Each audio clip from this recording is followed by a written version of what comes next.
Мектептен үйге қайтып оралмаған 15 жастағы Наталья Путилинаның жақындары бір күн бойы іздеген. Бір тәуліктен соң оқушының денесі өзі оқыған мектептің артындағы иесіз үйлердің бірінен жіпке асылған күйі табылды. Қыздың туыстарының сөзінше оларға Наталья жоғалған күні сынып жетекшісі педикулезға шалдыққанын және емделіп болғанша мектепке келмей тұра тұруын хабарлаған. Осы жағдайды қыз біліп қалып, не мектеп қызметкерлердің бір айтып, баланың психикасына зақым келуі суицидке итермелеуі мүмкін дейді олар. Когда я спросила учительницы, сынып жетекшісі оны емделіп болғанша сабаққа келмей ақ қойсын. Натальяның өзіне ол туралы айтпадым деді.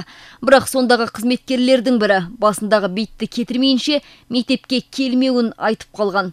Соны сыныптастары біліп қалған дегендерді естідім. Наталья оқыған нөмірі 27-ші мектептің директоры қыз баланың жоғалып кеткенінің алдында педикулезға шалдыққанын растады, бірақ оның балалар арасында өзара жарияланып кетуін немесе мектеп қызметкерлері бұл ақпаратты таратуы мүмкін екенін жоққа шығарады. Дети даже не знают. Натальядан педикулез анықталғанын сыныптастары білген жоқ, бәрі оған күлді деген жалған. Біз әрбір оқушы туралы ақпаратты өте сақтықта ұстаймыз.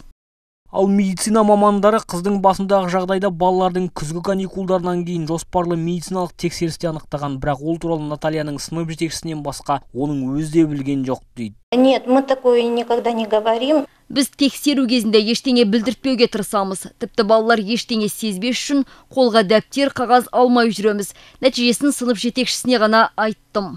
Мектеп басшылығы болса, қыздың жаңа оқу жылының басында ғана ауылды жерден ауысып келгенін айтады. Оқушы қыздың жаңа ортаға тез үйренісіп кеткенін бәрі бір ауыздан жарыса мәлімдеді. Полиция Наталья Путилинаның өліміне байланысты 105-ші бабы өзін өзі өлтіруге итермелеу бойынша қылмыстық іс қозғаған.